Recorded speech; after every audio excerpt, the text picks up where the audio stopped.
do the best you can with the documents that you have to work with.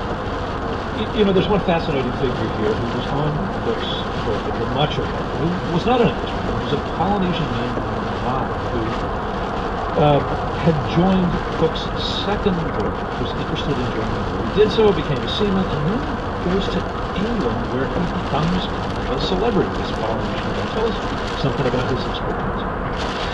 Mai was amazing. He was the first Polynesian man to set foot on English soil, and he very quickly became a celebrity. He learned English. He hung out at the estates of the aristocracy. He went to Congress. He played backgammon and chess, and met with the Royal Society. He met with King George. He met with Johnson and intelligentsia at the times. And he just fell in love with it. He used his conversation. He was good at putting it himself. Smile at the other. He was a very handsome guy, quite popular with the ladies. And he had a 2-year period in London where they really rolled out the red carpet for him.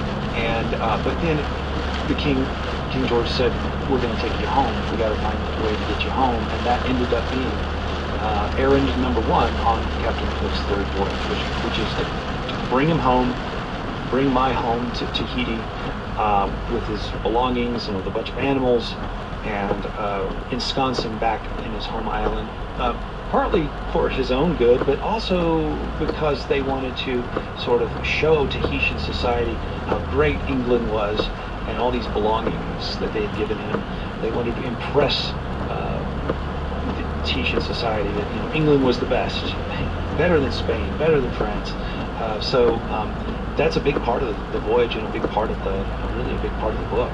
Yeah, again, infusing stem cells of British culture into Tahiti. That's a great way to put it. Yeah. It is interesting because Mai spent 2 years in England and was a big hit and learned to speak English pretty well and met all these notables. When he left to go on the voyage, he wasn't traveling light, was he? I mean, tell us some of the stuff he brought with him to impress his Tahitian friends when he got there. Well, he had been given lots of muskets. He had been given like all kinds of trinkets and completely, for the most part, useless things, toys and all kinds of things that were really kind of meant to impress people, but weren't exactly useful. And also a full suit of armor, right?